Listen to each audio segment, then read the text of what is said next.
Well, welcome back to the channel. We're going to bust up in something we haven't read in a while. Civil aircraft. 1907 to present. We're about halfway through this thing, so. And Boeing Wake. This camera isn't, stuff's in my way. Hold on. Do the camera. Good. And Boeing Wake. That is a Douglas DC 830 from 1980. Douglas was keen on continuing its dominance in long-haul aircraft market. Doesn't seem like I've read this. Douglas was undoubtedly the dominant force in airline production by the 1950s. Like Boeing, it could see the potential for jet-powered airliners and first offered such a design, designated DC-8 in 1952. U.S. carriers, still struggling to reestablish profitability after the war, showed no interest. By 1955, however, with the causes of the Comet crashes discovered and the announcement that the Comet 4 would be commencing transatlantic service, there was a renewed interest.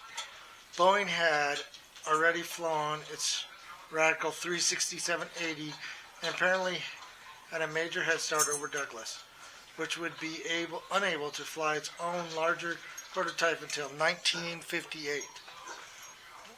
But Douglas had seen that the Boeing, like the Comet, would not be able to make the transatlantic crossing non-stop in both directions. By producing a larger airframe benefiting from the greater power becoming available as turbojet, development continued. The DC-8 would deliver what true transatlantic range.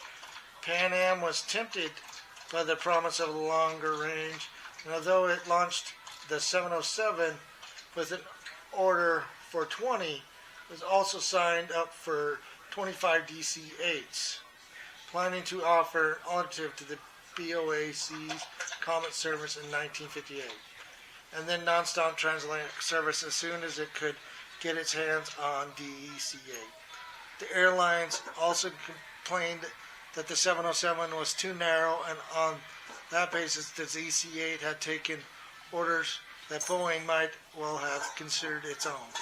When United ordered DC-8s in preference to the 707 in late 1955, Boeing went away to widen its design at huge expense, coming back to the market with a slightly cabin width advantage over the DC-8.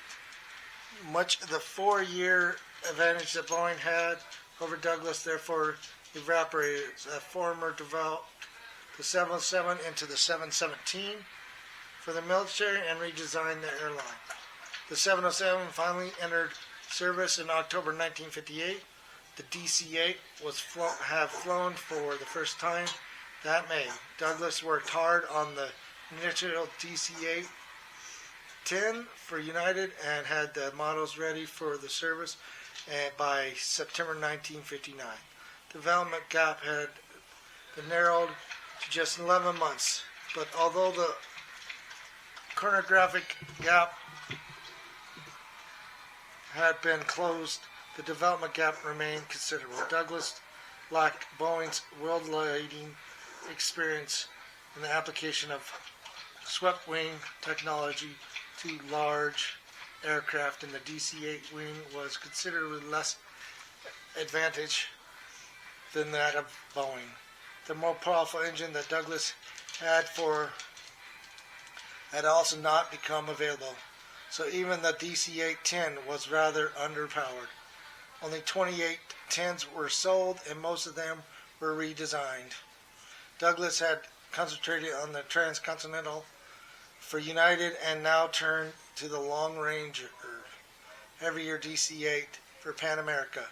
In the meantime, however, Boeing had delivered its intercontinental 707-30E-20, an aircraft of true transatlantic capability, and carried more passengers than the DC-8.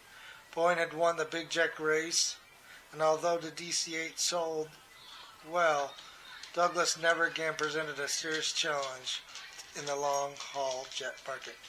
Short-haul DC-9 By the 1950s, jet technology was revolutionizing long-haul travel, but the many hundreds of aircraft flying domestic and regional service around the world were generally piston-powered and represented a design philosophy of the earlier era.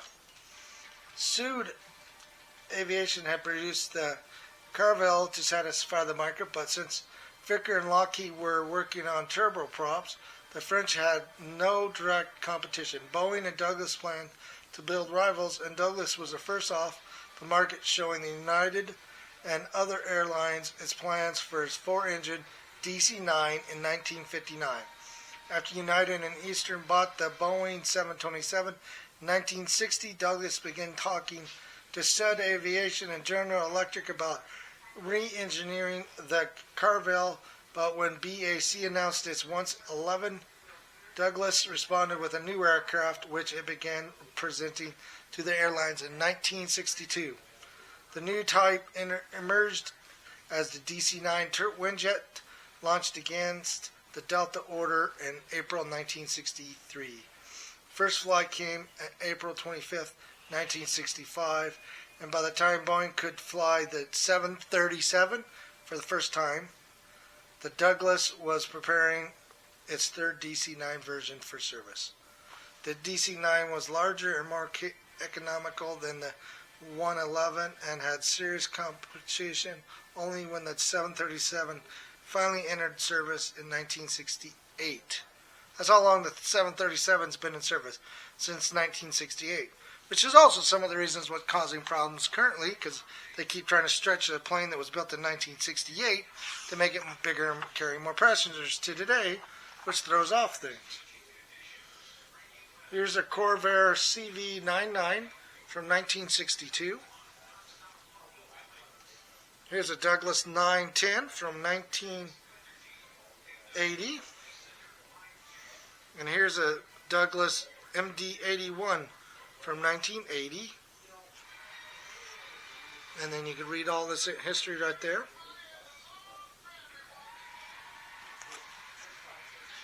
Corvair presented an unexpected challenge to Boeing and Douglas in the big jet market when it flew its CV-880 for the first time in January 1959.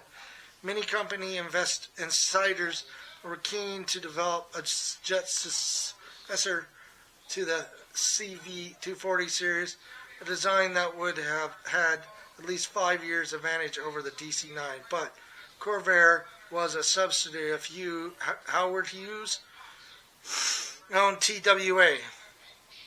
It was determined that the airline should fly long-haul Corvairs. Here's a Douglas MD-8 from 1980. Down below.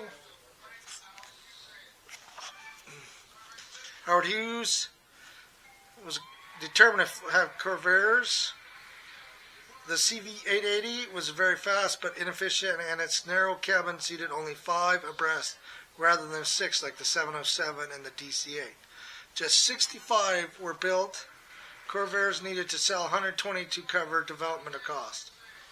Nevertheless, depressed with the length of the CV-990 powered by the General Electric CJ805 turbojet, the CV-990 were the fastest but suffered extensive aerodynamic problems. They were eventually overcome by the delayed service entry with American, TWA, ironically being unable to finance a purchase until 1962. Just 47 CV-990s were sold, and the Corvairs withdrew from the long-haul market. Okay, well, that's our section. And that was on Boeing's wake. So next time we'll be reading on Europeans fall behind. And I'll try to keep reading this more and more. But enjoy the rest of your Monday, and we'll get back to this next time.